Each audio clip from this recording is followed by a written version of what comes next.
I'll go back to my favorite memory of how I started in photography, and this is true. It's amazing that it has to do with Disney. For my birthday or something, I got this little Mickey Mouse Club contact printer, which is what it was, which is really just a piece of glass that you use for making contact prints with traditional photography. And in the kit, you got negatives of the Mouseketeers. And you put the negative in the contact printer, and then you put it out in the sun for a little while, and then you had a picture. It would burn into the emulsion of the print. And to me, this was my first experience with the latent image, and to me, that's what I really remember was, you know, what triggered my interest in photography. And a little bit older, I think I was about 7 then, 8 or 9, my godfather was a cowboy, and he was in the rodeos and everything, and I just loved everything about his house.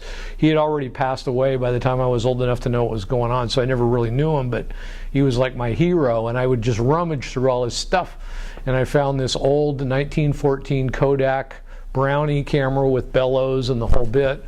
And the film was already, you know, very difficult to find, but I found it, and I started taking pictures with it. I figured out how to work the f-stops and how to tie a string to the shutter so I could take pictures with me and my friends. So that's what really started it, that Mickey Mouse Club kit, the old camera, and then being able to have my own little darkroom, which I did in the bathroom of my parents' house, and, you know, covered up the windows, and I would make my pictures in there. What do I like to photograph the most? Well, of course, I've been a pretty successful nature photographer, fashion photographer, portrait photographer, wedding photographer, you know, even children, babies. But I do enjoy all of those things, and I think that whatever I'm shooting at any particular moment in time is something that I can immerse my own feelings and emotions into to try and interpret that. And so I get a lot of enjoyment out of photography for that reason, no matter what the subject is. And I think that's what photography does for me now. It's the ability to capture a moment in time, whether it's real or not real. In other words, something that I create in the studio, which really the studio is just a black box. I mean, in a real photo studio, there's nothing in there. And when you are using electronic flash is the only light source, so there is no ambient existing light.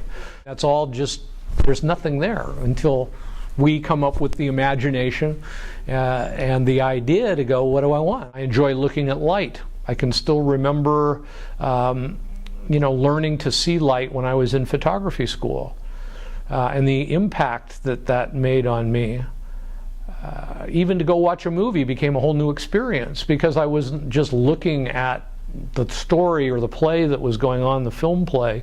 I was looking at the light and what the cinematographer was seeing, and I'll be out talking to someone on the street in the morning, and I'm looking at that backlighting and the you know, fog coming out of their mouth, the steam, or off of a flower or a meadow or whatever it is, and the way the light hits the subject is, I think, what makes the subject more interesting. And it's really all about the light.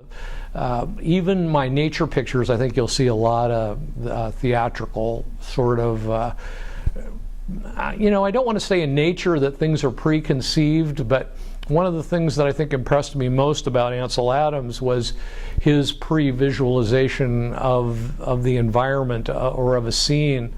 I'll have a lot of students tell me, James, you're using filters, or you're going to put that into Photoshop somehow and you're cheating. And I'll go, well, what do you think about Ansel Adams' Moon over Half Dome? Was he cheating? That's in black and white. And that Half Dome is in color. If you go out there, it's in HD, you know, I mean, it's really there. The moon is in color, the sky is in color, but his picture is just black and white. So is he cheating? Because he exposed properly for the shadows, or filtered properly for the shadows and developed for the highlights? Was he cheating? That wasn't really there. Didn't look like that. That's his interpretation of it, to generate a feeling that perhaps you or I didn't see, but it evokes that emotion when we look at it. So again, it's, to me, that's really kind of theatrical. It's my personal experience. It's your personal experience. And then how does it affect you when you see it? So I'm always going up to my students, or practically anybody I can find walking down the street, and I'll go, hey, come here, what do you think of this? You know, take a look at this, because I don't, I'm connected to it. I can't abstractly take myself out of it because I was there. And so to me, that's very important, is other people looking at my work, and I'll say, well, what is it? What does this look like to you? Do you like it? Because, I mean, I may like it, I may think it's great, but I can't see it objectively like somebody who wasn't there. And unless somebody has the opportunity to look at somebody else's work and see what other people are doing, then they really don't have anything to judge themselves against. So I think I'll go back to my statement a few minutes ago that you really need other people to kind of bounce off of. You just, can't be in your own little world. Well, I'm doing this because I enjoy it. Yes, that's true. I'm doing it because I enjoy it. But, where does it go from there? And I think life's kind of that way. Life wouldn't be near as much fun if we didn't have anybody to share it with, or share our emotions, our feelings, our experience, just the whole life experience. So photography is another way to share one's life experience with other people. When you look at other people's work, you also get ideas. So that doesn't mean I'm suggesting that anybody steal anybody else's ideas, far from the truth. But what I am suggesting is that you're able to take ideas that other people stimulate in you and be able to react to things more quickly in nature. That's part of the art of seeing as well, is learning to see your subject in relationship to the background. And one thing that I can tell you is that that's where experience starts to come in. Whenever I show anybody a photograph and I start talking about a photograph, and I'll ask people, what is that? And, they'll come up with, well, it's a bird, or it's the Wicked Witch from the Snow Queen from Snow White, or whatever it is. They have their perception of what it is, and I'll say, no, that is not the Snow Queen from Snow White. That is a piece of paper with ink on it. That's what that is. It's nothing. It's ink, and it's paper or canvas or whatever the media is. It's only the technology and the art that have now made it into what becomes the Snow Queen to you. You would ask me to talk a little bit about my Yosemite experience. I became the company photographer, director of photo services, ran their photo services department. Got to do a whole host of things, including doing daily camera walks in Yosemite, an evening program. So I literally showed thousands of people my favorite place on earth, Yosemite National Park.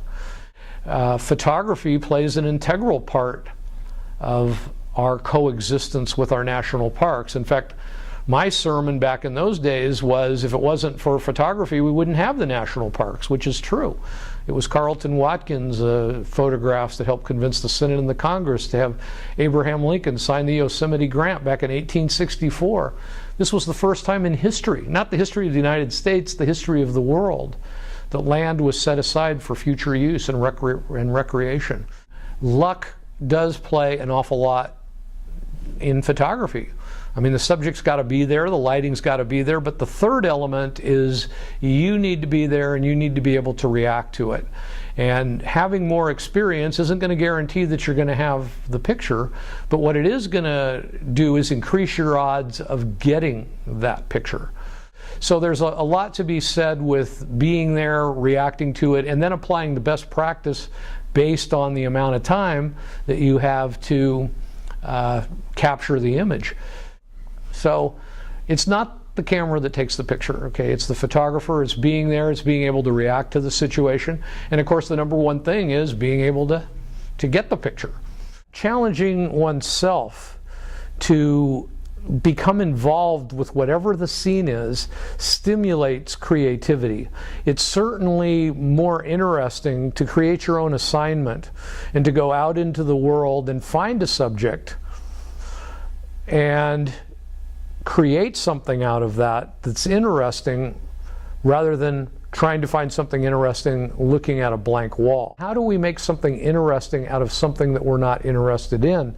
One of the things I try and encourage my photographers to do, and something that I would recommend in a creativity workshop, would be to find something that is a relatively mundane sort of a subject and try to create something interesting out of it. Photography, to me, is an excellent opportunity to encourage people, especially young people, I think, to look at things more closely. But when you think about that, I think it can also do that for us older folks as well, because we become fixed in our thinking as well. And in the business community, there's usually only one way to look at things, or we're limited with blinders to see around those things. So the ability to help us see what's really around us can help us see more deeply into ourselves, and also encourage a more abstract sort of thought process that allows us to think outside of our normal perception.